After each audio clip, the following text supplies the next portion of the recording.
Llega a Colombia la primera certificación en inflamación crónica desde el Centro de Estudios Avanzados en Nutrición de España, CEAN.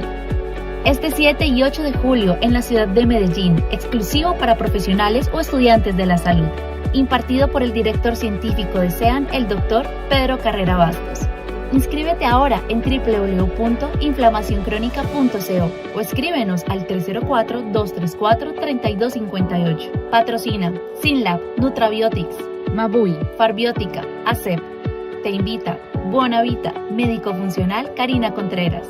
Apoya Colnut, produce Eventos Médicos Colombia.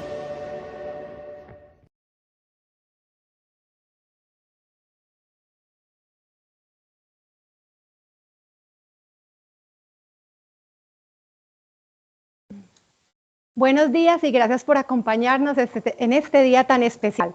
Me complace presentarme, mi nombre es Juanita Vargas, soy nutricionista dietista y miembro de Eventos Médicos Colombia, una empresa dedicada a la organización de cursos y eventos de nutrición, medicina y salud en Colombia y la región.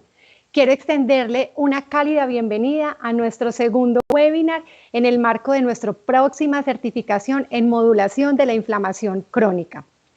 La cual será impartida acá en Medellín por el prestigioso nutricionista Pedro Carrera el próximo 7 y 8 de julio en Medellín. Este evento estará avalado por el Centro de Estudios Avanzados en Nutrición de España. Durante este curso se abordarán diferentes aspectos relacionados con la inflamación crónica, que es un tema de gran relevancia para todos nosotros. Y hoy precisamente nos enfocaremos en los principales biomarcadores de evaluación de la inflamación. Es un honor para nosotros tener a Pedro como nuestro invitado especial en este evento. Pedro es un reconocido nutricionista, investigador en inflamación y conferencista internacional, con una trayectoria impresionante de más de 500 ponencias y cursos impartidos en 4 continentes. Su experiencia y conocimiento son invaluables y estamos seguros de que su participación en la certificación que se llevará a cabo acá en Medellín en julio será una experiencia enriquecedora para todos los participantes. Nos sentimos muy agradecidos y emocionados de tener a Pedro con nosotros en este webinar y esperamos poder aprovechar al máximo toda su valiosa perspectiva y consejos sobre los principales biomarcadores de la evaluación de la inflamación. Bienvenido, Pedro, ¿cómo estás? Muy bien, muchísimas gracias, Juanita, por la introducción y por la invitación y la oportunidad de poder impartir este webinar y también de poder volver a Medellín en julio, que es una ciudad que tanto aprecio, para impartir ese curso de 2 días sobre inflamación crónica. También quiero agradecer a todas las personas que nos acompañan hoy en un sábado y han decidido invertir su tiempo para aprender un poco más sobre este tema. Entonces, muchísimas gracias a ustedes por estar ahí. Es un gran placer para mí poder estar aquí hoy con ustedes. Gracias, Pedro, y bienvenido nuevamente. Es un honor contar contigo en este webinar. Bueno, y antes de empezar, quiero compartir una breve información con todos los participantes. Durante el webinar les invito a que escriban cualquier pregunta o duda que tengan en el chat. Pedro no va a poder contestarnos inmediatamente porque va a estar súper concentrado en el contenido del webinar, pero al finalizar la sesión nos va a contestar todas las preguntas que hayan dejado en el chat. Estoy segura de que este webinar será una experiencia enriquecedora para todos y tendremos la oportunidad de aprender mucho sobre cómo podemos evaluar si un paciente tiene inflamación. Pedro, te cedo la palabra y esperamos ansiosos por tu presentación. Disfruten el webinar. Muchas gracias, es un gran placer. Hola a todos, es un gran placer para mí estar aquí hoy para impartir este webinar. Empecemos entonces el webinar. Hablemos entonces de biomarcadores de inflamación. Esta es una respuesta fisiológica a cabo por varias células, en especial células del sistema inmune, frente a un agente agresor. Pero para vermos esto en mayor detalle, veamos a esta figura y arriendo a un capilar. Aquí estamos viendo al endotelio, las endoteliales, y aquí estamos viendo a un tejido. Cuando existe un estímulo inflamatorio, no importa ahora cuál es ese estímulo, si es una infección, si es un trauma o otro, tenemos la activación de células del sistema inmune que son residentes en tejidos, en especial macrófagos. Y cuando estas células son activadas, estas empiezan a producir algunas moléculas como y en especial citocinas. Citocinas estas que dependiendo de la extensión de esta respuesta pueden aumentar en la circulación. Entonces podemos tener, por ejemplo, y en especial un aumento de las concentraciones en sueroplasma de las citocinas interleucina 1 beta y factor de necrosis tumoral alfa, TNF-alfa. Y si nos fijamos específicamente en esta TNF-alfa y comparamos los niveles encontrados en pacientes con artritis reumatoide, que es una enfermedad inflamatoria crónica con un origen autoinmune, frente a controles sanos, vemos que los pacientes con esta enfermedad tienen valores muchísimo más altos, que varían entre 4,3 y 109 picogramos por mililitro, mientras que los controles sanos tienen valores entre 0 y 42 picogramos por mililitro. Y si nos acordamos de la COVID-19, nos acordamos de que esta enfermedad infecciosa podía en algunos pacientes generar un gran aumento en la respuesta inflamatoria. Y efectivamente, aquí estamos viendo una revisión sistemática con metaanálisis donde vemos valores muy altos de TNF-alfa circulante en pacientes con COVID-19 en estado crítico, mientras que valores normales, de acuerdo con este estudio que fue realizado en Suiza, varían en mujeres entre 1,73 y 4,42 picogramos por mililitro y hombres 1,90 y 4,65 picogramos por mililitro. Después tenemos también la interleucina 1 beta, que también puede aumentar en la circulación del mismo modo que ocurre con el TNF-alfa.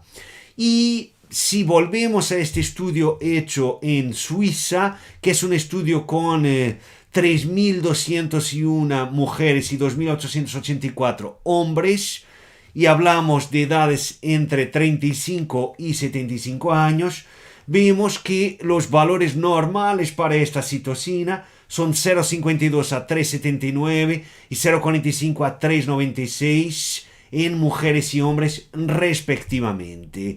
Pero además de esto sabemos que estas citocinas, interleucina 1 beta y TNF-alfa, van a hacer con que las células endoteliales empiecen a expresar moléculas de adhesión. Por otro lado, estas citocinas también hacen con que neutrófilos que están circulando en el capilar empiecen a expresar ligandos de las moléculas de adhesión y de esta forma, y como el nombre ya nos indica, se van a unir a las moléculas de adhesión y a partir de aquí pueden pasar para el interior del tejido. Entonces esto significa que cuando tenemos inflamación podemos tener también un aumento de la concentración de neutrófilos en la circulación. Y cuando el número total de neutrófilos es superior a 8.000 milímetros cúbicos o el valor relativo de neutrófilos frente a los otros leucocitos es superior a un 70%, entonces esto nos indica que posiblemente nuestro paciente podrá tener un proceso inflamatorio. Pero tenemos también la ratio neutrófilos linfocitos, que parece ser un mejor marcador de inflamación que simplemente el número total o el número relativo de neutrófilos. Y cuando esta ratio es superior a 3,5, eso nos sugiere que el paciente podrá tener un proceso inflamatorio. También es importante deciros que estos valores varían mucho de acuerdo con el origen étnico. Sin embargo, en diabéticos hay evidencia sugiriendo que este valor de la ratio neutrófilos linfocitos debería ser inferior a 1,6. Y volviendo a nuestra figura, cuando estos neutrófilos entran en el tejido, que es un tejido inflamado, estos neutrófilos van a amplificar este proceso inflamatorio y en parte porque van a producir ellos mismos también citocinas que van a aumentar aún más la expresión de moléculas de adhesión por parte de la célula endotelial y van a hacer con que otras células del sistema inmune innato, más específicamente los monocitos que están circulando también en el capilar, empiecen también ellos a expresar ligandos de las moléculas de adhesión y de esta forma van a adherir al endotelio y van a partir de aquí pasar para el interior del tejido en donde se diferencian en macrófagos. Entonces esto significa que cuando tenemos un valor relativo de monocitos superior al 8% del total de leucocitos, eso nos puede sugerir que el paciente podrá estar sufriendo de un proceso inflamatorio. Por otro lado, sabemos que estos macrófagos que derivan de los monocitos también producen citocinas y que estos neutrófilos también, como ya lo había comentado, y estos macrófagos residentes en el tejido obviamente también. Y una de esas citocinas es la interleucina 6. Entonces, además de la interleucina 1 beta, del TNF-alfa y de otras citocinas y otras proteínas, tenemos la interleucina 6 también aumentando en la circulación cuando existe un proceso inflamatorio, que es algo que caracteriza, como ya saben, la artritis reumatoide. Y pacientes con artritis reumatoide en fase activa tienen inflamación de alto grado y es por eso que los valores de interleucina 6 en estos pacientes son superiores a 40 picogramos por mililitro. Pero cuando estos pacientes son medicados, estos valores bajan para 8 picogramos por mililitro. Aún así, son más altos de lo que encontramos en personas sanas. Por ejemplo, aquí en esta muestra de individuos sanos de Alemania, los valores de interleucina 6 variaban entre 1 y 2 picogramos por mililitro, 8 a 4 veces menores que los valores encontrados en estos pacientes con artritis reumatoide medicados. Y también en COVID-19 y en otras síndromes inflamatorias encontramos a valores más altos de interleucina 6. Entonces aquí en COVID-19 encontramos valores entre 21,6 y 62,3 picogramos por mililitro. Sin embargo, en esta síndrome de dificultad respiratoria aguda hiperinflamatoria encontramos valores que pueden ser superiores a 4.000 picogramos por mililitro, mientras que valores normales, de acuerdo con este estudio hecho en Suiza por un antiguo profesor mío de epidemiología, el profesor Pedro Márquez Vidal, varían en mujeres entre 0,67 y 3,23 picogramos por mililitro y en hombres entre 0,77 y 3,84. Y además de esto es importante también comentar que la interleucina 6, una de las citocinas que como vimos aumenta cuando hay inflamación en el hígado, hace con que los hepatocitos empiecen a producir a una otra proteína que se utiliza mucho como marcador de inflamación, que es la proteína C reactiva. Y efectivamente en pacientes con COVID-19 encontramos valores más altos de proteína C reactiva, en especial en aquellos que han sido ingresados en la UCI. Y el 90% de las personas parece presentar valores de proteína C reactiva circulante, o sea, en suero o plasma, inferiores a 5 miligramos por litro. Y en caso de infección, trauma o inflamación aguda, podemos tener valores que pueden ser incluso superiores a 300 miligramos por litro. Y volveremos a hablar de proteína C reactiva un poquito más adelante, cuando hablemos de una de las consecuencias del proceso inflamatorio crónico sistémico de bajo grado, que es la aterosclerosis. Pero ahora quiero solo que tengáis presente que la proteína C reactiva aumenta significativamente entre 24 a 48 horas después de que exista un detonante de la respuesta inflamatoria. Y además la interleucina 6 también hace con que el hígado produzca a una otra proteína que es el fibrinógeno. Y los valores normales en sueroplasma de fibrinógeno están entre 150 y 400 miligramos por decilitro. En caso de infección o otra causa de inflamación aguda, estos valores podrán ser superiores a 800 miligramos por decilitro. Y también tenemos valores más altos de fibrinógeno en pacientes con cáncer, en mujeres embarazadas, en personas mayores y también en personas que están siendo medicadas con anticonceptivos orales. Veamos ahora un marcador de inflamación que se suele utilizar mucho, que es la velocidad de sedimentación.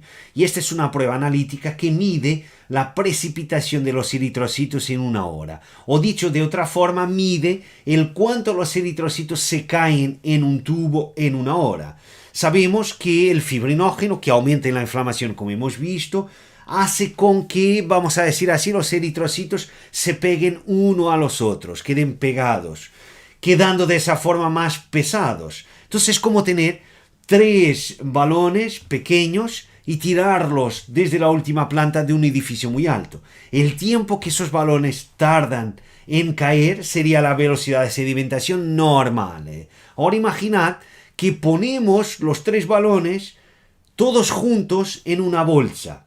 Ahora vamos a tener más peso. Entonces esta bolsa con los 3 balones va a tardar menos tiempo en caer. O sea, la velocidad de sedimentación cuando hay inflamación sería más elevada.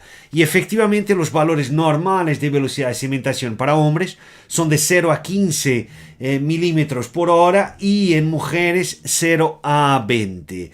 Cuando los valores son superiores a 15 en hombres y a 20 en mujeres, eso puede indicar inflamación. Sin embargo, no debemos utilizar solo este biomarcador para evaluar si el paciente tiene o no tiene un proceso inflamatorio, puesto que la sensibilidad y especificidad de este test es baja. Por lo tanto, deberíamos utilizarlo en conjunto con otros marcadores, en especial la proteína C reactiva. Tenemos también una otra proteína que es producida por los hepatocitos por acción de la interleucina 6, que es la ferritina. Y sabemos que pacientes con COVID-19, como nos demuestra esta revisión sistemática con metaanálisis, presentan valores muy altos, en especial aquellos que han estado en un estado crítico de ferritina circulante. Entonces la ferritina también es una proteína que no solo sirve para evaluar la reserva de hierro, pero también para evaluar si nuestros pacientes sufren de un proceso inflamatorio. Sin embargo, necesitamos utilizar otros marcadores además de la ferritina, puesto que esta también puede aumentar cuando hay exceso de hierro. Y cuando hay deficiencia de hierro, ¿qué ocurre? Todo eso lo vamos a ver un poquito más adelante. Pero ahora quiero solo deciros que la inflamación es una respuesta fisiológica que tiene que ocurrir cuando hay trauma, cuando hay una infección y tiene que amplificarse. Pero cuando los objetivos de la inflamación hayan sido cumplidos, deberíamos tener la resolución de la inflamación. El problema es cuando esto no ocurre, o sea, cuando la inflamación no alcanza su resolución, ahí sí podemos tener problemas. Y eso ocurre porque ahora podemos tener un estado inflamatorio crónico sistémico que, aunque sea muchas veces de bajo grado, puede tener varias consecuencias adversas. Veamos solo algunas. Una de ellas es la resistencia a la insulina. Entonces esto significa que en pacientes con un estado inflamatorio crónico sistémico de bajo grado deberíamos evaluar la sensibilidad a la insulina en esos pacientes. ¿Cómo hacerlo? A través del índice OMA-IR, que utiliza la insulina en ayunas en microunidades por mililitro y la glucemia en ayunas en miligramos por decilitro. Multiplicamos la insulina por la glucemia y después dividimos 205. Y de acuerdo con este estudio hecho en Brasil, con más de 1.200 personas no diabéticas, el valor de corte para la resistencia a la insulina es de 2,7 y para síndrome metabólico a 3. Es que el valor de índice OMA-IR es superior a 3 como mucho información. Sin embargo, es importante comentar que no siempre la insulina circulante se mide de forma rutinaria y además que el índice OMA-IR tiene poco valor en personas que están siendo tratadas con insulina, o sea, diabéticos, o que no tienen, una vez más diabéticos, células beta funcionales. Entonces, en esos casos necesitamos de otra solución y una solución es el índice triglicéridos glucosa. Entonces, el índice triglicéridos glucosa se define como el logaritmo natural del producto de la concentración de triglicéridos en ayuno y en miligramos por decilitro por la concentración de la glucosa en ayuno, también en miligramos por decilitro, sobre 2. Y de acuerdo con algunos estudios, el valor de corte para clasificarmos al paciente como teniendo resistencia a la insulina es de 4,68. O sea, lo ideal es que este índice sea inferior a 4,68. Y acordaos que la resistencia a la insulina lleva al síndrome metabólico y puede llevar también a la diabetes tipo 2. Entonces, esta enfermedad puede también ser una consecuencia de un estado inflamatorio crónico sistémico, mismo que sea de bajo grado, y existen varias líneas de evidencia respaldando esto que estoy comentando. Entonces creo también ser importante evaluar la glucemia en ayunas y quizás también la hemoglobina glicada en pacientes que tengan un estado inflamatorio crónico sistémico, mismo que sea de bajo grado. Durante mucho tiempo lo que se utilizó fue esto que estamos viendo. Cuando el paciente tenía una hemoglobina glicada de 5,7, era clasificado como teniendo prediabetes, cuando esta era de 6,5 como teniendo diabetes. Cuanto a la glucemia en ayunas, cuando esta era de 100 era clasificado como prediabético, cuando era de 126 como diabético. Y la glucemia, después de la ingesta de 75 gramos de glucosa en agua, o sea, en el test de tolerancia oral a la glucosa, cuando es de 140, el individuo es clasificado como siendo prediabético, cuando es de 200 como siendo diabético. Pero lo que los autores de esta publicación sugieren en la misma es que dejemos de hacer la clasificación de prediabetes y diabetes y empecemos, puesto que a partir de aquí ya tenemos un aumento del riesgo de varias otras enfermedades y de mortalidad, a utilizar simplemente el 5,7% para la hemoglobina glicada, los 100 miligramos por decilitro para la glucemia ayunas y los 140 miligramos por decilitro para la glucemia después de la ingesta de 75 gramos de glucosa, para clasificar a una persona como siendo diabética. Y yo apoyo esta sugerencia de estos investigadores, y en mis pacientes, siempre que los valores de glucemia ayunas son de por lo menos 100 miligramos por decilitro, inmediatamente empiezo a ver en su estilo de vida y también en sus analíticas qué es lo que puede estar explicando esta hiperglucemia que estos pacientes presentan. Entonces, yo creo ser importante también en pacientes con inflamación crónica sistémica, mismo que sea de bajo grado, evaluar el metabolismo de la glucosa, por lo menos la glucemia en ayunas, que debería ser inferior a 100 miligramos por decilitro. Después tenemos también como consecuencia de la resistencia a la insulina y por ende de la inflamación crónica sistémica de bajo grado, la esteatosis hepática no alcohólica. Entonces sabemos que la resistencia a la insulina es una causa de esta enfermedad que se caracteriza por la acumulación de lípidos en los hepatocitos de por lo menos 5% cuando el diagnóstico es hecho a través de biopsia o 5,5% cuando el diagnóstico es hecho a través de resonancia magnética en personas con un bajo consumo de alcohol, inferior a 10 gramos día, y en la ausencia de otras causas como por ejemplo fármacos o enfermedades infecciosas. Y para podermos de una forma accesible y no invasiva detectar en nuestros pacientes la esteatosis hepática, os traigo este score, el REACH score, que nos permite a través de algunos parámetros saber si nuestro paciente tiene una baja probabilidad de tener esteatosis hepática o una elevada probabilidad de tener a este problema de salud. Entonces, ¿cómo se calcula este score? Se calcula a través de una transaminasa, la ALT, y del colesterol de las HDL, aquí tenéis la fórmula, de los triglicéridos, de la hemoglobina glicada, del total de leucocitos y también de la presencia o no de hipertensión. Entonces hablamos de esta transaminasa, la ALT, que suele aumentar cuando hay esteatosis hepática en unidades por litro, del colesterol de las HDL en milimoles por litro, los triglicéridos en milimoles por litro, la hemoglobina glicada obviamente en porcentaje, el total de leucocitos y la hipertensión, y aquí es binario, sí o no, 1 o 0.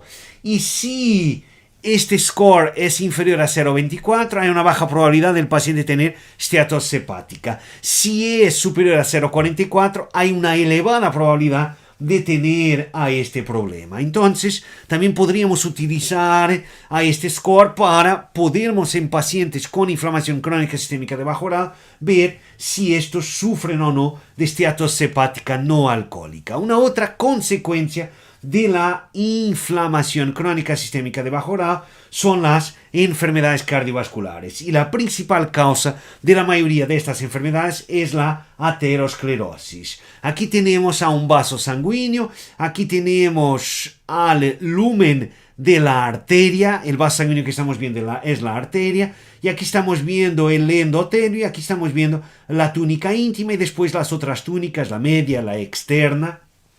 Pero ahora fijémonos solo en el endotelio, el lumen y la túnica íntima. Cuando existe un estímulo inflamatorio, tenemos un aumento de la expresión de moléculas de adhesión por parte de las células endoteliales. Esto hace con que células del sistema inmune que están circulando en la arteria, como monocitos, puedan adherir al endotelio. Y cuando hay inflamación, tenemos un aumento de la permeabilidad endotelial, y esto facilita el pasaje, la translocación de estos monocitos hacia la túnica íntima, y ahí se diferencian en macrófagos.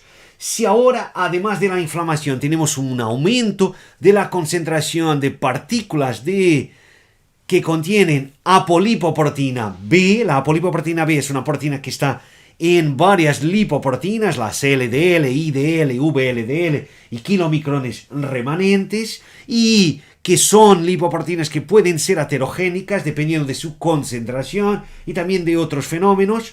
Lo que puede ocurrir ahora es que podemos tener el pasaje de estas partículas que contiene ApoB hacia la túnica íntima, y ahí podrían ser internalizadas por los macrófagos, generando las células espumosas. Y esto después podría formar, si se cronifica y dependiendo de la extensión, la placa de ateroma, que está en la base de las principales enfermedades cardiovasculares, o sea, accidente cerebrovascular isquémico, infarto agudo del miocardio y enfermedad arterial periférica.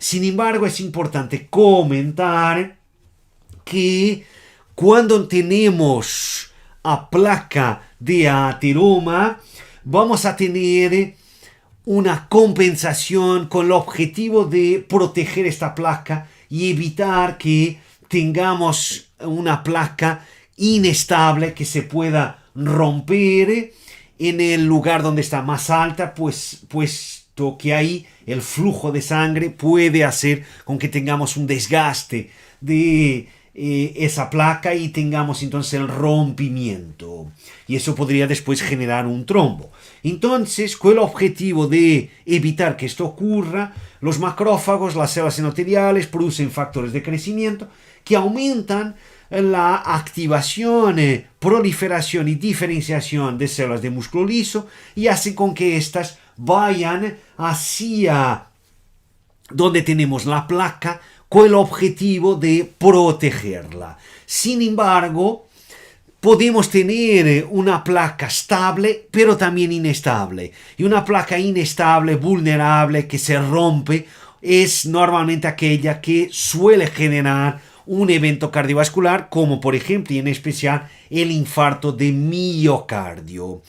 Entonces, ¿por qué estoy comentando esto? Porque sabemos que el macrófago no solo produce los factores de crecimiento que han llevado a estas células de músculo liso a proteger la placa, pero también hace con que a través de sus citocinas proinflamatorias tengamos la producción por parte de células endoteliales y de células de músculo liso de unas proteínas que son las metaloproteinasas de la matriz y las catepsinas, que lo que van ahora a hacer es descomponer proteínas como el colágeno, que se encuentran normalmente en los espacios entre las células de los tejidos, y esto puede hacer con que ahora tengamos el rompimiento de la placa.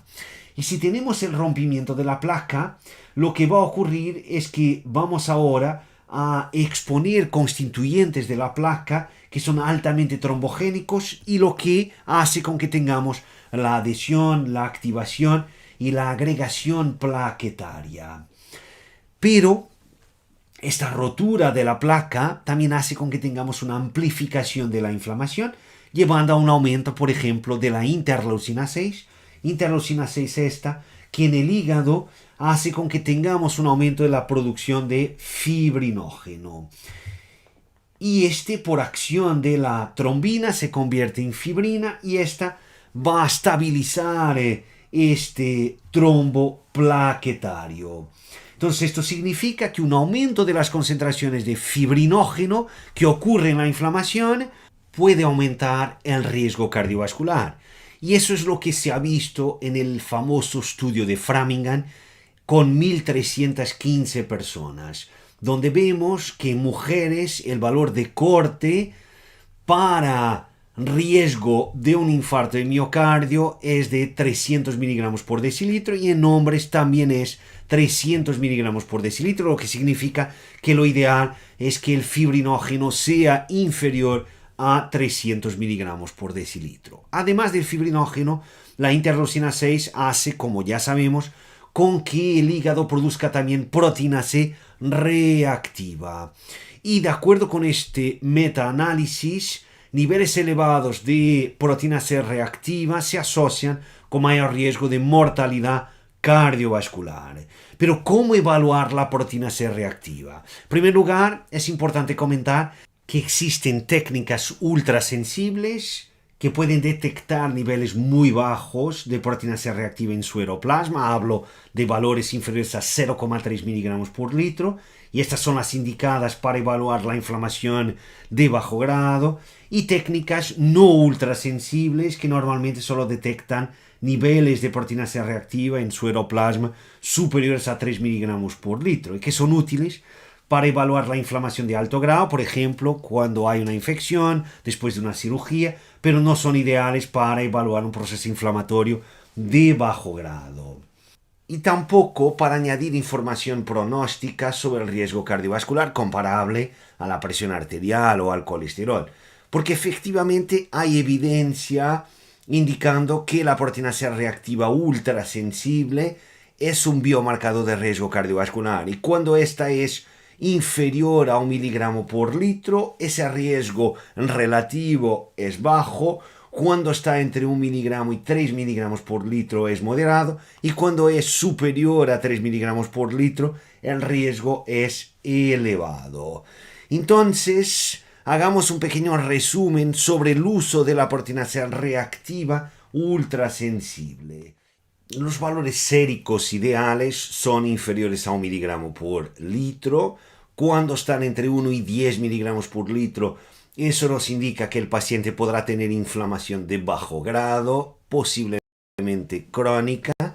Cuando está entre 1 y 3 miligramos por litro, hay un riesgo moderado de eventos cardiovasculares. Cuando está entre 3 y 10, el riesgo es elevado. Y cuando es superior a 10, eso indica inflamación de alto grado, y mi sugerencia es que en el caso que sean nutricionistas, como es mi caso, que deriven el paciente a un médico, puesto que solo ese podrá hacer la evaluación que corresponde, teniendo en cuenta este valor tan alto de proteína C reactiva, que no indica inflamación de bajo grado y sí de alto grado.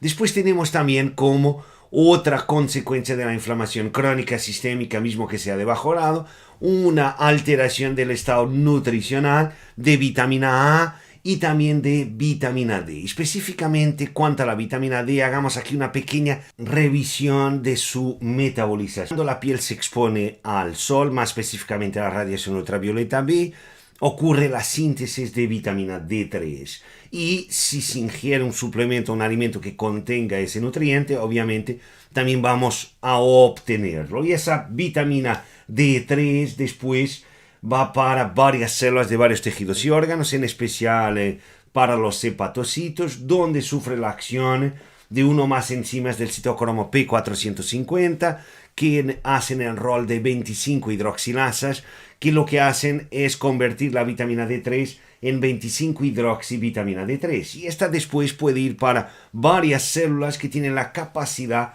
de, a través de una otra enzima del citocromo P450, la CYP27B1 o 1-alfa hidroxilasa, convertir esta 25 hidroxivitamina D en la forma activa, que es la 1-alfa 25 de hidroxivitamina D3, también llamada de calcitriol. Y esta forma activa de vitamina D después va a unirse al receptor de vitamina D que existe en esas células o en células de otros tejidos o de ese mismo tejido, células vecinas. Entonces significa que la vitamina D tiene acciones endocrinas, autocrinas y paracrinas, afectando a varias funciones celulares. ¿Y cómo podemos saber si hay o no hay deficiencia de vitamina D, si los niveles de vitamina D son adecuados o inadecuados?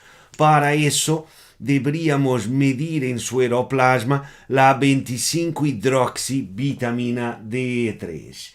Y algo que se sabe es que la inflamación por varios mecanismos podrá llevar a una reducción de los niveles de esta molécula en sueroplasma, o sea, la 25-hidroxivitamina D. Entonces, esto significa que algunos pacientes que tienen bajos niveles de 25-hidroxivitamina D circulantes los tienen no porque no se expone al sol, no porque no están ingiriendo suficiente vitamina D, pero porque tienen un estado inflamatorio. ¿Y cómo podemos saber cuál es el nivel adecuado de vitamina D? ¿Cuál es el rango ideal? De acuerdo con varias líneas de evidencia resumidas en esta revisión publicada en el año 2020 por Kimball y Holick, parece ser que el rango ideal para la mayoría de las personas, lo que no significa que sea para todas, es de 40 a 60 nanogramos por mililitro o 100 a 150 nanomoles por litro. Entonces, en pacientes que tengan un estado inflamatorio, yo creo que debería ser también aconsejado evaluar la 25-hidroxivitamina D sérica o plasmática. Después tenemos también otro nutriente cuyos niveles circulantes podrán disminuir cuando hay inflamación, que es la vitamina B6. Y otro que también podrá sufrir una reducción de sus niveles circulantes es la vitamina C. y también la vitamina B2. Y después tenemos también una reducción del zinc. Entonces yo creo ser también prudente evaluar el zinc plasmático en pacientes con un estado inflamatorio crónico. Y los niveles ideales de zinc en plasma parecen ser de 80 a 120 microgramos por decilitro. Y después tenemos también la reducción de los niveles de hierro. Y además de esto podemos tener la llamada anemia por inflamación. Veamos cómo eso ocurre. Entonces aquí tenemos el proceso normal, la eritropoetina, producida fundamentalmente, pero no solo, por el riñón, estimulando la eritropoiesis en la médula ósea. Pero cuando existe un estímulo inflamatorio, se activan varias células del sistema inmune que producen citocinas proinflamatorias como el TNF-alfa, la interleucina 6 y la interleucina 1 beta. Y en especial estas dos últimas actúan en el hígado, llevando a que los hepatocitos produzcan proteínas como la proteína C reactiva y también otra que es la hepcidina. Y la hepcidina por su turno va a reducir la absorción intestinal de hierro y también la salida de hierro desde los tejidos como el hígado. Y además sabemos que la activación por mediadores inflamatorios de células del sistema inmune innato, en especial macrófagos, favorece la hemofagocitosis, lo que normalmente cuando ocurre no tiene por qué suponer una disminución del hierro, puesto que este, que está en el grupo hemo, se recicla. Sin embargo, el aumento de la hepcidina que ocurre en la inflamación reduce la salida de hierro desde los macrófagos. Y todo esto va a hacer con que tengamos entonces menos hierro disponible en la transferrina, proteína de transporte de hierro, lo que por consecuencia hará con que tengamos menos hierro en la médula ósea para la eritropoiesis. Y también sabemos que la inflamación hace con que se reduzca la secreción renal de eritropoetina y también con que se reduzca la proliferación eritroide, o sea, de células de la serie roja, que son precursoras de los eritrocitos, para dar lugar a un aumento de la proliferación de células de la serie blanca, los leucocitos. Por todo lo expuesto, en la inflamación puede existir una reducción muy significativa de la eritropoiesis, lo que puede conllevar anemia. Y por último, sabemos que la interleucina 6 lleva a que los hepatocitos produzcan ferritina. Y es por eso que en la inflamación la ferritina puede aumentar, lo que hace con que este marcador no siempre se pueda utilizar para evaluar el estado nutricional de hierro. Entonces, ¿cómo podemos interpretar la ferritina en el caso de tenermos un paciente con un estado inflamatorio?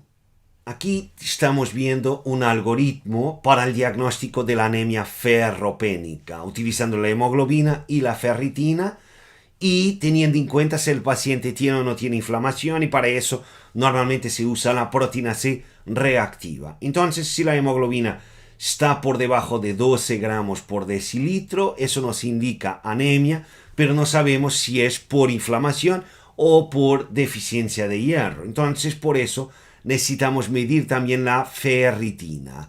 Si hay inflamación, o sea, si la proteína C reactiva está aumentada, entonces ahora lo que necesitamos saber es cuál es el valor de esa ferritina. Si el valor de la ferritina en el caso de inflamación es inferior a 100 microgramos por litro, eso nos indica que el paciente tiene anemia ferropénica. Si está entre 100 y 300 microgramos por litro, no sabemos si hay o no hay deficiencia de hierro, o si esa ferritina está en ese rango simplemente porque hay inflamación. Entonces necesitamos también evaluar la saturación de la transferrina. Y si esta es inferior a 20%, mismo que la ferritina esté entre 100 y 300, eso indica también anemia ferropénica. Si no hay inflamación y la ferritina es inferior a 30 microgramos por litro, eso nos indica sin duda ninguna anemia ferropénica. Entonces es importante evaluar la ferritina teniendo en cuenta si el paciente tiene o no tiene inflamación. Otra alteración de la inflamación crónica sistémica, mismo que sea de bajo grado, por lo menos a largo plazo, es la sarcopenia, que se caracteriza por la pérdida de masa muscular y de fuerza, y también por una alteración de la calidad muscular. ¿Y cómo podemos evaluar en contexto clínico a la sarcopenia? Lo podemos hacer a través de un dinamómetro para evaluar la fuerza de presión manual, y los valores de corte son 16 y 27 kilos para mujeres y hombres respectivamente. Si los valores son inferiores a estos, entonces eso nos indica que ese paciente tiene una pérdida significativa de fuerza. Después lo podemos hacer a través de la absorciometría de rayos X de doble energía, el DEXA, y ahí podemos utilizar el índice de masa muscular esquelética, que tiene como valores de corte para la clasificación de sarcopenia 7 kilos por metro cuadrado y 5,5 kilos por metro cuadrado en hombres y mujeres respectivamente. O simplemente podemos utilizar también la bioimpedancia, que también nos permite calcular el índice de masa muscular esquelética, pero aquí los valores de corte ya son más altos, 8,87 y 6,42 kilos por metro cuadrado para hombres y mujeres respectivamente. Y aquí tenéis cómo se calcula el índice de masa muscular esquelética. Es a través de la masa muscular esquelética estimada sobre la altura al cuadrado. Y por último, pero no menos importante, sabemos que la inflamación crónica sistémica de bajo grado podrá llevar a alteraciones de la función tiroidea. Para entendernos eso, veamos primero lo que ocurre a nivel fisiológico. Aquí estamos viendo al hipotálamo produciendo a la TRH, que es la hormona liberadora de tirotropina, y esta va a estimular en células de la glándula pituitaria la síntesis y la liberación de la TSH, que es la hormona estimulante del tiroides, o la tirotropina. Y esta, la tirotropina o TSH, va después en la glándula tiroidea estimular la secreción de hormonas tiroideas, más específicamente la T4, que es la tetraiodotironina, se llama así porque contiene 4 átomos de yodo, y también es llamada de tiroxina, y a pesar que en menor cantidad, también lleva la producción por parte de la glándula tiroidea de triiodotironina, que es la T3. Y esta tiene 3 átomos de yodo, es por eso que se llama T3, y es biológicamente más activa que la T4. Entonces la tiroides produce aproximadamente 14 veces más T4 que T3, lo que significa que la mayor parte de la T3 que existe es producida en tejidos periféricos por las enzimas iodotironina desiodasa 1 y en especial 2, que hacen la conversión de la T4 en T3. Entonces, esto es lo que ocurre a nivel fisiológico, pero en la inflamación crónica hay no solo una disminución de esta conversión periférica de T4 en T3, pero también un aumento de la enzima iodotironina desiodasa 3, que hace la conversión de T4 hacia T3 reversa, que es inactiva. Entonces yo creo ser importante evaluar marcadores de función tiroidea en pacientes que tengan un estado inflamatorio crónico. Y aquí os dejo, basado en la literatura científica, los valores de TSH.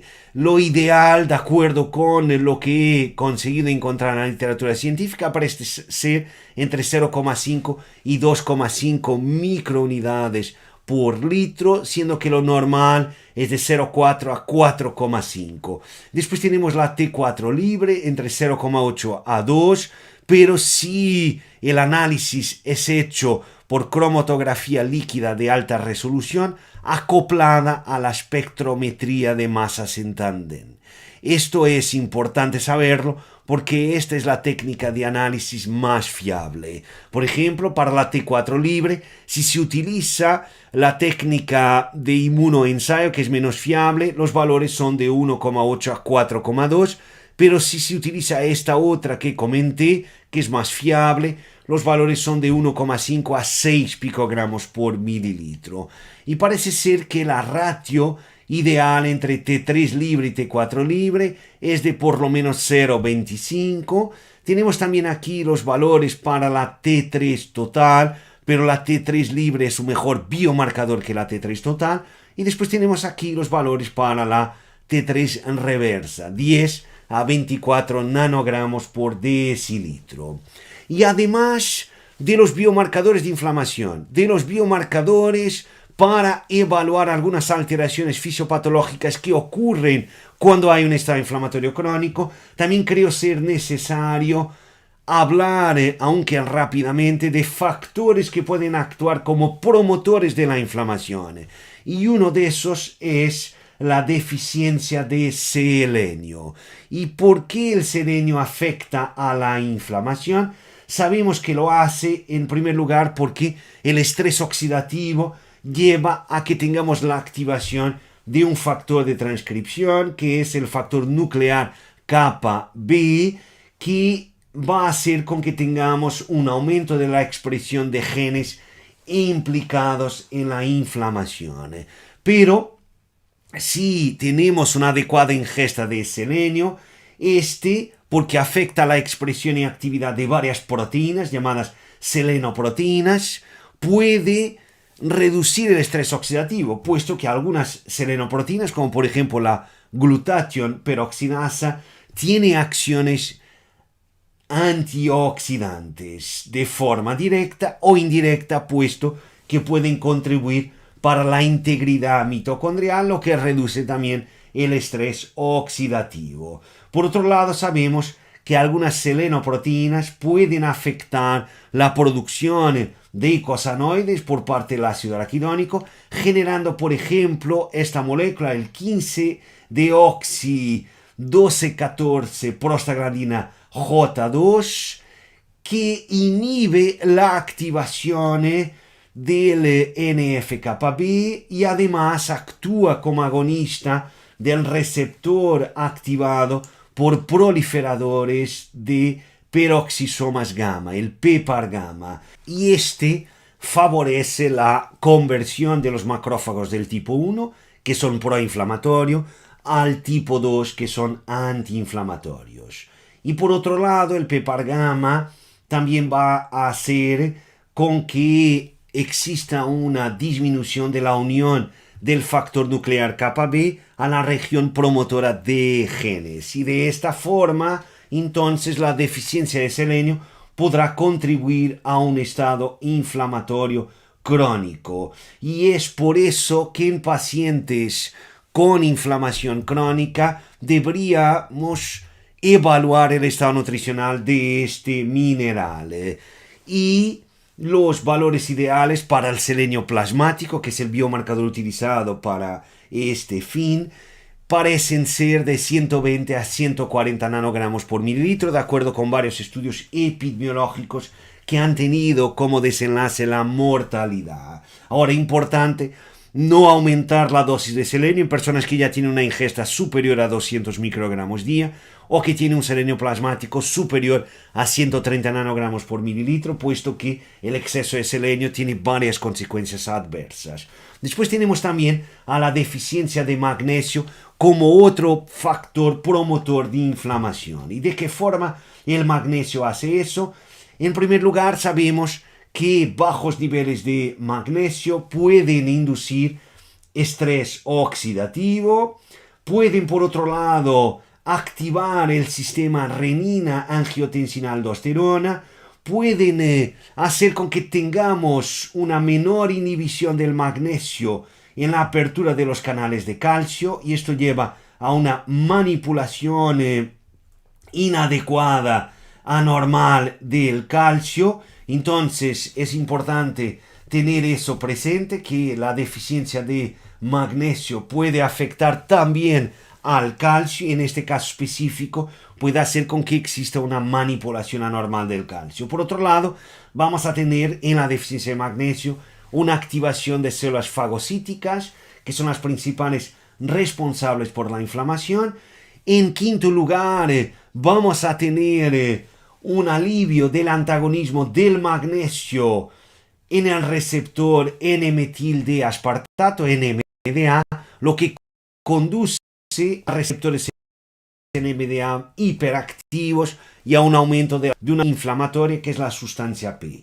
Por otro lado, la deficiencia de magnesio va a activar la señalización de este factor de transcripción, el NF-κB, con la consecuente transcripción de genes proinflamatorios. Y por último, vamos a tener una disminución de la producción de mediadores inflamatorios producidos por ácidos grasos omega 3, como son las resolvinas y protectinas. Todo esto entonces lleva a la inflamación. Entonces es importante evaluar el estado nutricional de magnesio en pacientes que tienen inflamación crónica.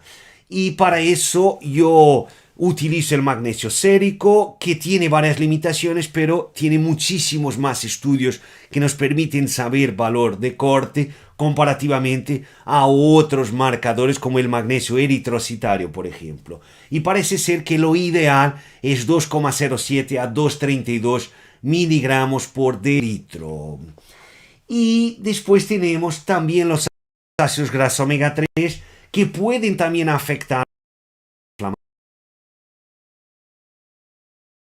¿De qué forma lo hacen? Lo hacen porque dos de estos ácidos, el ácido eicosapentaenoico, el EPA, y también el DHA, ácido hexaenoico, van a originar protectinas y inducen la resolución de la inflamación. Y efectivamente tenemos a ensayos clínicos aleatorizados, como lo demuestra esta revisión sistemática, que nos dicen que la combinación de EPA y DHA reduce la interleucina 6 y también la proteína C reactiva circulante. Entonces es importante, creo yo, también evaluar el estado de los omega 3 en nuestros pacientes. Vamos a hacer a través del índice omega 3, que es el porcentaje de ácidos grasos omega 3, EPA y DHA, del total de ácidos grasos en los fosfolípidos de las membranas de los eritrocitos. Y aquí, de acuerdo con este estudio del 2022, con una muestra de más de 28.000 personas, y hablamos de un estudio transversal, un índice omega 3 inferior a 6,6% se asoció con un aumento de la ratio neutrófilos linfocitos, que es un marcador de inflamación, como ya hemos visto. Mientras que cuando el índice omega 3 fue por lo menos 6,6%, esa ratio se mantuvo relativamente constante. Después tenemos aquí a una evaluación de 10 estudios de cohorte que concluye que aumentar el índice omega 3 de un 4% para un 8% reduce el riesgo relativo de enfermedad de las arterias coronarias en un 30%. Entonces yo diría por lo menos 6,6% de índice omega 3. Y por último, pero no menos importante, tenemos a la hiperuricemia, o sea, un aumento del ácido úrico circulante como un promotor de inflamación. ¿Y cuáles son los valores ideales de ácido úrico sérico? De acuerdo con esta revisión sistemática con metaanálisis de estudios prospectivos de cohorte que involucró a más de 400.000 personas, valores en mujeres superiores a 4,7 y hombres a 5,6 miligramos por decilitro aumentan la mortalidad por enfermedad de las arterias coronarias, lo que nos indica que posiblemente los valores ideales son hasta 4,7 en mujeres y 5,6 en hombres. En resumen, cuando un paciente tiene un estado inflamatorio crónico, sospechamos que lo tiene, deberíamos confirmarlo a través de la ratio neutrófilos linfocitos. Cuando el valor es superior a 3,5 nos indica que efectivamente eso está ocurriendo, o sea, inflamación. A través de la proteína C reactiva ultrasensible, que cuando es superior a 1 miligramo por litro nos indica que el paciente podrá tener crónica sistémica de bajo grado. También para algunos pacientes fibrinógeno, específicamente para pacientes con alto riesgo. Y también recomendaría la ferritina para evaluar por lo menos el estado nutricional de hierro, pero que puede aumentar cuando existe inflamación. Entonces, cuando la ferritina es de por lo menos 100 por litro, podemos sospechar de inflamación, pero necesitamos confirmarlo con por lo menos la proteína C reactiva ultrasensible. Y como la inflamación puede llevar a la resistencia a la insulina, recomendaría también evaluar el índice OMA-IR. Cuando este es de por lo menos 2,5, indica que efectivamente hay insulina. Y también recomendaría evaluar el ácido úrico porque es un promotor de inflamación, y también el índice omega 3 porque ya sabemos que puede hacer inflamación. Entonces, si este es inferior a 6,6%, deberíamos, en mi opinión, aumentar la ingesta de ácidos grasos omega 3, puesto que esto podrá estar favoreciendo un fenotipo más proinflamatorio. Y también deberíamos evaluar el magnesio sérico, cuya deficiencia es un promotor de inflamación, y también los valores circulantes de 25 hidroxivitaminos disminuyen en la inflamación. Entonces, cuando los valores son inferiores a 30 nanogramos por mililitro, necesitamos encontrar las causas de este valor inadecuado, y una de las causas podrá ser la inflamación. Y también en pacientes con inflamación crónica deberíamos medir el zinc plus. Si este es inferior a 80 nanogramos por mililitro, va a ser por inflamación o por una baja ingesta. Y por último, la deficiencia de selenio es un promotor de inflamación. Deberíamos también evaluar el selenio plasmático en pacientes con inflamación crónica, y si los valores son inferiores a 100 nanogramos por mililitro, tenemos evidencia respaldando la recomendación de aumentar la ingesta de este nutriente. Y deberíamos obviamente utilizar también otros biomarcadores y la historia clínica del paciente, los resultados de la evaluación corporal, y también hacer una evaluación beta. Todo esto con el objetivo de que esto no ocurra, que nuestra intervención no sea personalizada, porque el gran objetivo es que esta sea lo más personalizada, que solo de esta forma vamos a lograr tener éxito junto de nuestros pacientes y ayudaros a tener una salud óptima. Placer, muchísimas gracias, y ahora estoy abierto para contestar a vuestras preguntas. Un abrazo.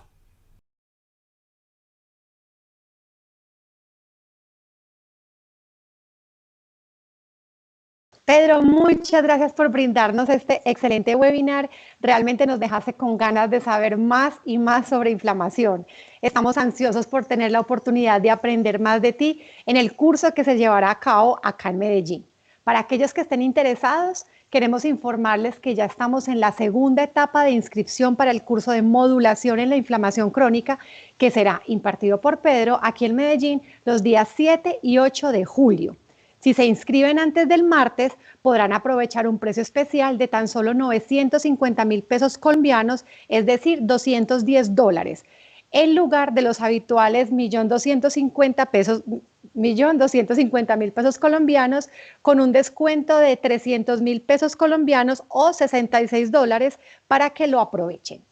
Bueno, pero eso no es todo, ya que tenemos una sorpresa adicional, ya que aquellos que se inscriban temprano podrán tener acceso exclusivo a una clase online por Pedro sobre ácido úrico y sus causas y consecuencias más allá de la gota y de las purinas.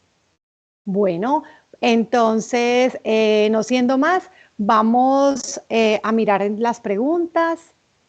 También pueden también aprovechar esta oportunidad y seguir el enlace que va a haber en la descripción de YouTube para que se puedan inscribir al curso.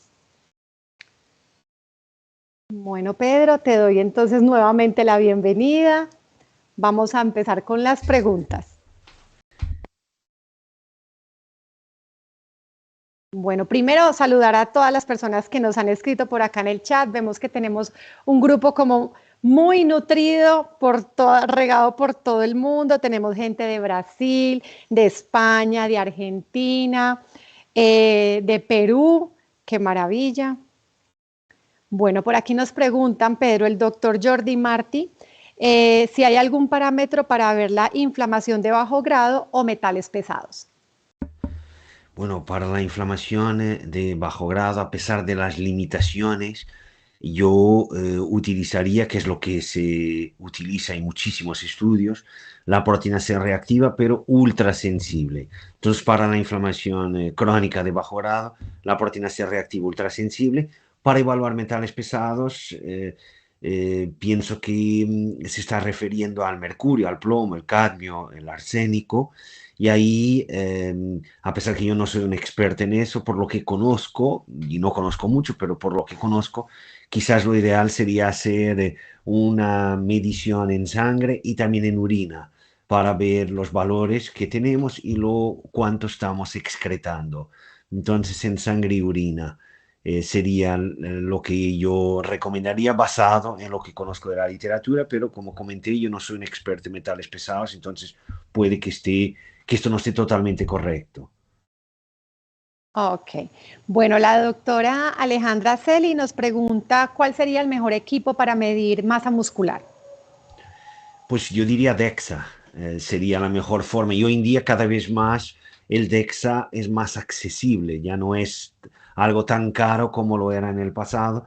Entonces cada vez más clínicas tienen DEXA y además hay centros que te permiten hacer, mediante obviamente un pagamento, la medición a través de DEXA. Y de esa forma tú puedes saber no solo tu masa muscular, también tu masa ósea y también obviamente tu grasa corporal. Entonces yo lo que diría sería DEXA. Cuando no es posible DEXA, entonces utilizar la bioimpedancia, pero cumpliendo todas las especificaciones o consejos, recomendaciones, directrices, mejor dicho, que son necesarias para que la medición sea el más fiable posible, siempre teniendo en cuenta que nunca va a ser tan fiable como DEXA. Ok, muchas gracias, Pedro, por tu respuesta. Están preguntando mucho si el webinar va a quedar grabado. Sí, va a quedar grabado. Pueden ir al enlace que les vamos a compartir para que lo puedan ver nuevamente. Nos pregunta el doctor Juan Lara, ¿qué opina sobre la alimentación cetogénica como estilo de inflamación para reducir o mantener una baja inflamación? Bueno, entonces en primer lugar, comentar lo siguiente, que existen efectivamente mecanismos por los cuales cuerpos cetónicos podrán reducir la inflamación. Uno de esos mecanismos es por ser un inhibidor de la activación de un complejo molecular llamado inflamasoma. Entonces, básicamente, lo que ocurre es esto. Cuando tenemos un estímulo inflamatorio, eso lleva a que tengamos la activación de la expresión de genes que llevan a la producción de varias proteínas involucradas en la inflamación. Una de esas proteínas, o dos de esas proteínas, mejor dicho, son procitocinas. Las citocinas son moléculas que pueden tener un rol proinflamatorio o antiinflamatorio. Estas dos que voy a comentar tienen un rol proinflamatorio. Sin embargo, cuando son producidas de una forma, vamos a decir así, no biológicamente activa. O sea, son las procitocinas, pro-interleucina 1 beta, pro-interleucina 18. Y después, cuando tenemos, a través de otros estímulos, la activación de un complejo llamado inflamasoma, eso hace básicamente con que esas procitocinas, que son biológicamente inactivas, se conviertan ahora en citocinas biológicamente activas y de esa forma la inflamación se amplifica. Y sabemos que existen cuerpos cetónicos que podrán, o específicamente uno, que podrá inhibir la activación del inflamasoma. Entonces, de esa forma, una dieta cetogénica podría tener ese rol en la disminución de la respuesta inflamatoria y en, por ejemplo, diabéticos que tienen hiperglucemia, siendo la hiperglucemia también una causa de inflamación, puesto que aumenta la producción de especies reactivas de oxígeno, que llevan después a la activación de la expresión de genes proinflamatorios. Entonces, en pacientes con diabetes, por lo menos si en el corto plazo una dieta cetogénica o baja en hidratos de carbono, simplemente con una muy baja carga glucémica, podrá efectivamente, al reducir la glucemia postprandial y también después la glucemia en ayuno, podrá llevar a una reducción de la inflamación. Ahora, cuando vemos a estudios de intervención que comparan varios tipos de dieta, la dieta cetogénica en varios de esos estudios no ha demostrado ser superior a otros tipos de dieta, por lo menos en personas sanas y tampoco en personas con algunas enfermedades. Por eso lo que yo diría sería que depende del paciente, depende del objetivo, pero si me preguntan si una dieta cetogénica puede ser adecuada, sí, puede ser en determinadas condiciones, pero si es adecuada para todo el mundo, no, y si es necesaria para todo el mundo, tampoco, y hay varias líneas de evidencia que me indican eso, incluso estudios poblacionales en poblaciones, por ejemplo, con gran longevidad y con excelente salud, que no hacen dietas cetogénicas, incluso algunas incluso hacen dietas altas en hidratos de carbono. Todo esto para decir que la dieta puede ser alta o baja en hidratos de carbono y aún así puede ser sana. Entonces, no solo porque es alta o baja en un determinado macronutriente, en este caso, ella tiene por qué ser o sana o no sana. Y existen muchos otros factores que afectan la característica o la calidad, mejor dicho, de la dieta y sus efectos metabólicos y en este caso inmunológicos. Muy claro, Pedro, muchas gracias por tu respuesta. Nos está preguntando la doctora Flavia algo sobre la homocisteína. Dice homocisteína. No sé si está hablando sí, en está en portugués. portugués, sí. La traducción sería ¿y la homocistina? O ¿qué pasa con la homocistina? Sería la traducción. Me imaginé que era portugués. Y entonces, la homocistina puede efectivamente aumentar en la inflamación. No he encontrado mucha evidencia de que eso ocurre, pero hay alguna y puede efectivamente ocurrir. Entonces, sí podríamos pensar también en medir la homocistina en pacientes con un estado inflamatorio crónico.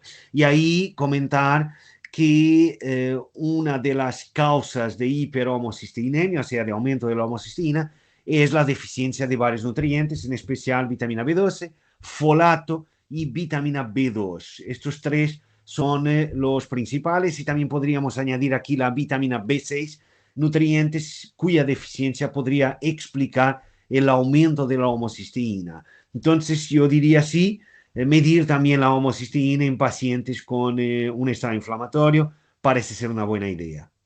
Perfecto. Nos preguntan si el próximo curso que tendremos el 7 y 8 de julio acá en la ciudad de Medellín tendrá certificación. Sí, es una certificación, por lo tanto entregaremos diploma que va a ser impartido por CEAN, el Centro de Estudios Avanzados de Nutrición en España. Bueno, seguimos entonces con las preguntas. Hay algunas que son en portugués, Pedro, entonces va a estar complicada la traducción. Pero nos preguntan por acá si, ¿qué crees que es el papel del sistema nervioso en la inflamación crónica? Bueno, una de las causas de inflamación crónica, yo no soy un experto en ese tema porque yo soy nutricionista, a pesar que me dedico también al estudio de la inflamación crónica y por eso me interesan todos los posibles factores modificables que influyen en este proceso fisiopatológico. Aún así, no puedo obviamente hacer el rol de experto cuando no lo soy. Entonces, yo no soy un experto en sistema nervioso y mucho menos en estrés, pero os puedo decir que existen varios estudios que yo conozco que respaldan la conexión entre estrés psicológico, en especial estrés psicológico crónico, y un estado inflamatorio crónico sistémico de bajo grado. Entonces, yo diría que sí, que el sistema nervioso tiene obviamente un rol importante en este estado inflamatorio. Perfecto. Nos pregunta también la doctora Carolina Guerra, ¿cuánto debemos tomar de EPA y DHA en los suplementos? ¿Qué ratio buscar? Pues normalmente, dependiendo del objetivo, pero pensando, os voy a dar algunas condiciones clínicas, algunos objetivos, y a partir de ahí deciros lo que conozco de la literatura, así de memoria. Si estamos hablando de enfermedades inflamatorias y o autoinmunes que se caracterizan por inflamación, como es el caso de la artritis reumatoide, por ejemplo, entonces la literatura sugiere dosis de ácidos grasos omega 3, el EPA y el DHA superiores a 2 gramos día durante por lo menos 3 meses. Si hablamos de hipertrigliceridemia, o sea, triglicéridos altos, hablamos de dosis superiores a 3 gramos día durante también por lo menos 3 meses. Si hablamos de esteatosis hepática, hablamos de dosis superiores a 2,5 gramos día de EPA y DHA durante por lo menos 6 meses. Si hablamos de optimizar la función muscular en adultos mayores, lo que conozco de la literatura es dosis superiores a 3 gramos día durante más de 3 meses. Y si hablamos simplemente de prevención, lo que yo conozco de la literatura es una dosis mucho más pequeña, que es de 250 miligramos día. Y se suele utilizar una ratio EPA-DHA de 1,5 para 1, o sea, 1,5 veces más EPA que DHA. Sin embargo, por lo que me acuerdo, en la esteatosis hepática, y esto está relacionado con el efecto a nivel de la expresión de genes involucrados en la lipogénesis y en la oxidación de ácidos grasos, en que el DHA tiene un rol más potente, vamos a decir así, que el EPA. Entonces, en la esteatosis hepática, si bien recuerdo, esa ratio se invierte, o sea, 1,5 veces más DHA que EPA durante por lo menos 6 meses. Perfecto, muchas gracias.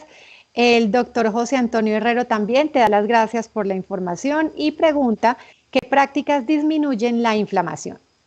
Pues son varias. Entonces, en primer lugar, yo creo que lo más importante es actuar en las causas. ¿Y cuáles son esas causas de un estado inflamatorio crónico? En primer lugar, el tabaco. En segundo lugar, la exposición a varios contaminantes, la contaminación atmosférica y no solo. En segundo lugar, la inactividad física. En cuarto lugar, tenemos la obesidad, en especial cuando caracterizada por exceso de tejido adiposo visceral.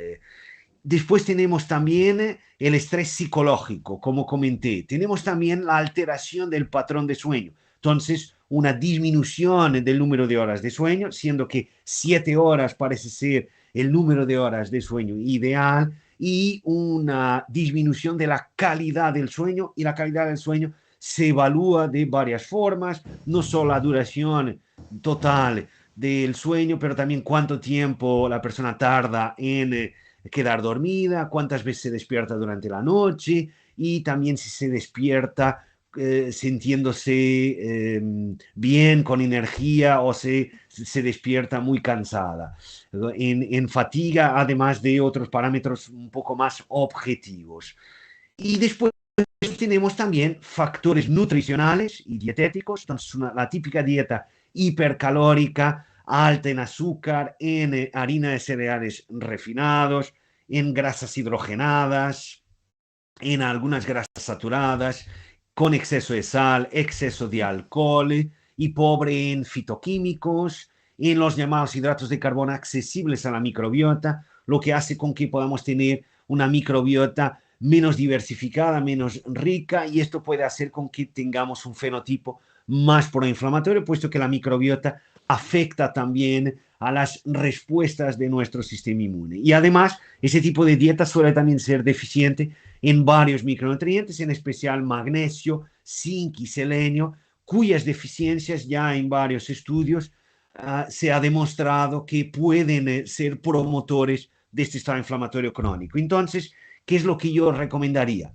actuar en las causas, dejar de fumar, que el paciente tenga menor exposición a varios contaminantes, que pase más tiempo en espacios verdes, lo que también ayuda a controlar mejor o a gestionar mejor el estrés psicológico, utilizar algunas estrategias como meditación para gestionar también mejor el estrés psicológico, y conozco específicamente a una revisión sistemática de ensayos clínicos donde la meditación, el mindfulness para ser más específico, ha demostrado reducir a marcadores de inflamación. Después tenemos el aumento de la actividad física y el ejercicio físico, que es una actividad física ya formal, y hay varias líneas de evidencia indicando que el ejercicio físico, tanto el aerobio como el entrenamiento de fuerza, reducen a marcadores de inflamación, y el ejercicio físico, en especial el aerobio, es quizás la estrategia más eficaz para reducir la grasa visceral. Y después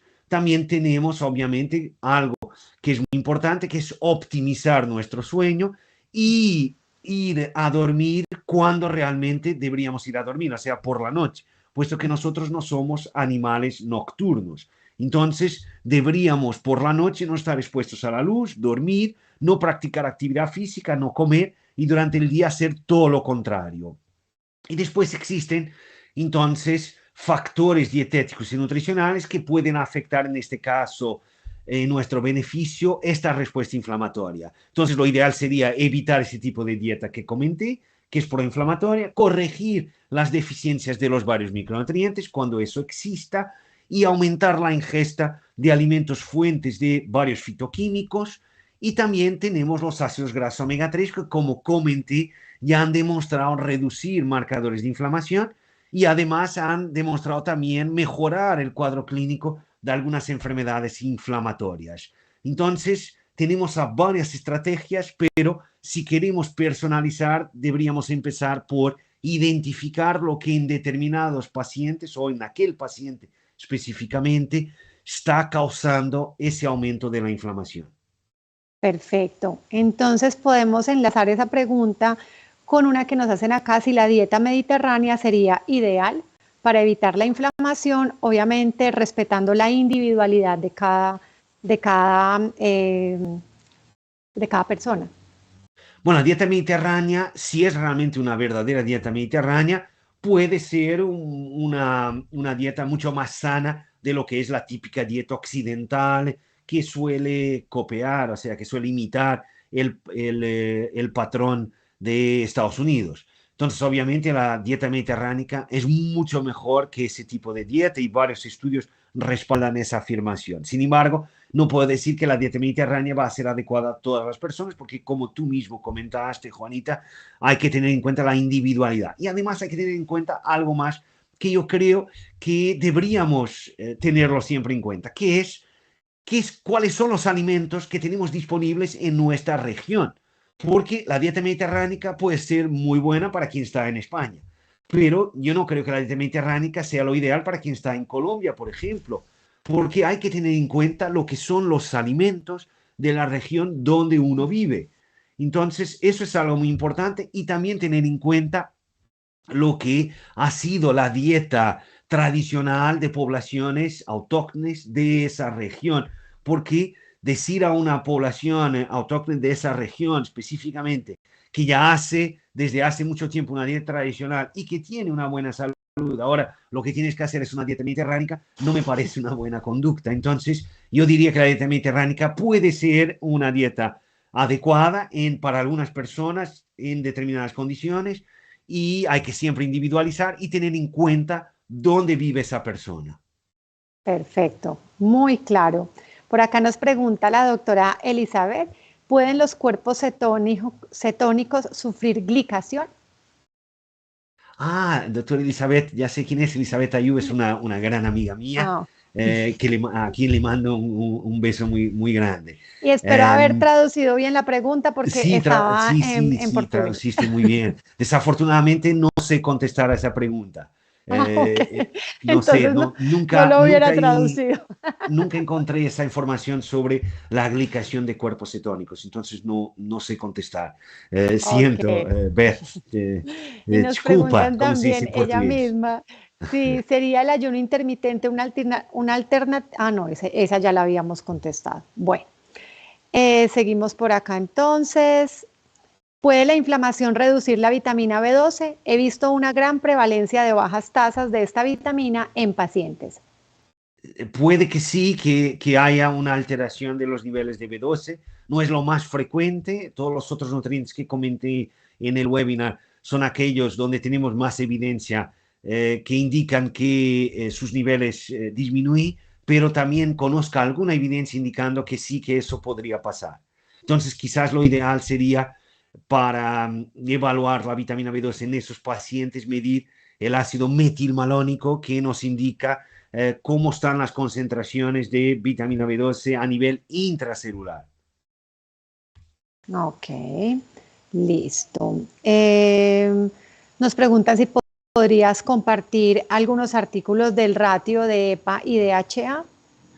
Ok, vale. Pero ahora sí, así, En este momento es en este complicado, momento es pero bueno, difícil. probablemente en estos días por tus redes sociales, los invito, Pedro tiene un Instagram donde comparte muchísima información como pertinente y muy actualizada, entonces ahí seguramente nos podrá compartir algunos de estos artículos. O puedo poner Bueno, aquí en los comentarios del webinar, si queda grabado y queda disponible, perfecto. lo puedo poner aquí en los comentarios.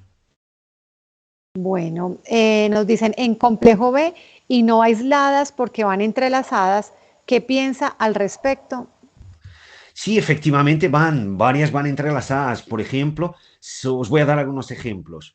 Para que tengamos la conversión de la vitamina B6 en la forma que es utilizada como cofactor en varias reacciones enzimáticas, el piridoxal, el fosfato de piridoxal, necesitamos de riboflavina, de vitamina B2, por ejemplo, para que podamos tener el reciclaje del folato, porque nosotros, y ahora podemos hablar de la homocisteína. Entonces, lo que ocurre es esto: cuando nosotros ingerimos a proteína que contenga todos los aminoácidos esenciales, donde se incluye la metionina, esa metionina puede después convertirse en homocisteína. Y la homocisteína tiene consecuencias adversas.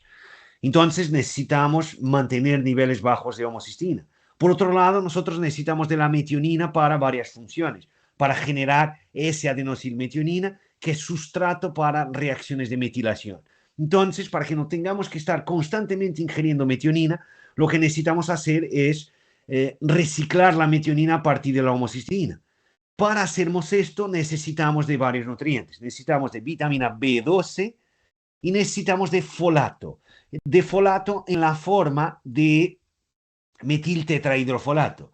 Y cuando esta forma de folato es utilizada para reciclar la metionina a partir de la homocisteína, esa forma de folato se queda en una otra forma llamada tetrahidrofolato, que ya no permite reciclar la metionina y mantener niveles bajos de homocisteína. Entonces necesitamos de reciclar esa forma de folato, el metiltetrahidrofolato. ¿Cómo lo hacemos?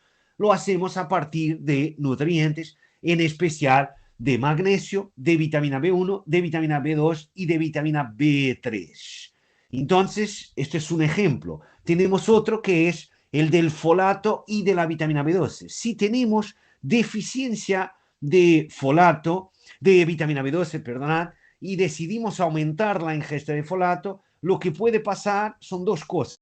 En primer lugar, porque cuando aumentamos la ingesta de folato, aumentamos el uso de vitamina B12, lo que puede pasar ahora es que podemos exacerbar la deficiencia de folato y por otro lado, como estamos ingiriendo folato, eso puede hacer con que, por ejemplo, el volumen corpuscular medio, que es muchas veces utilizado para saber si hay deficiencia de vitamina B12, ahora quede un valor normal.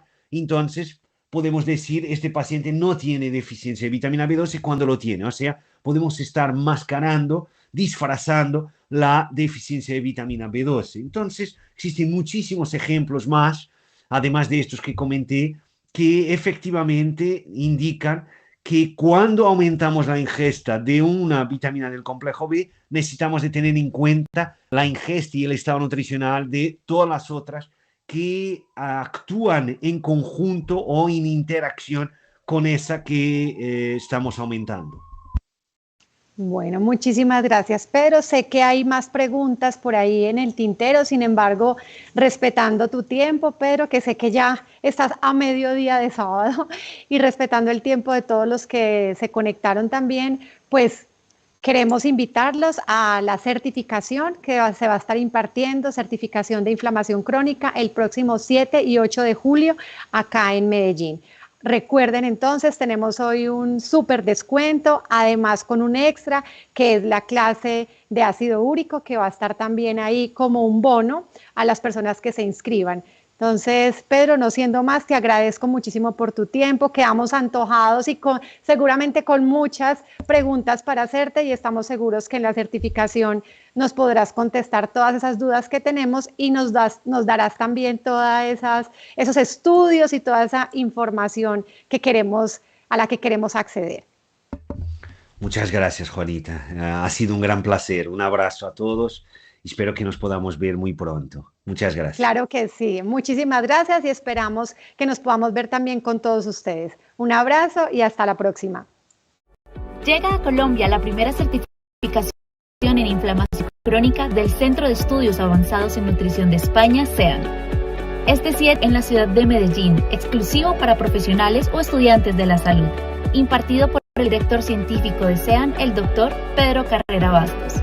Inscríbete ahora en www.inflamacioncronica.co o escríbenos al 304-234-3258. Patrocina Synlab, Nutrabiotics, Mabui, Farbiótica, ACEP. Te invita Buonavita, Médico Funcional Karina Contreras. Apoya Colnut, produce Eventos Médicos Colombia.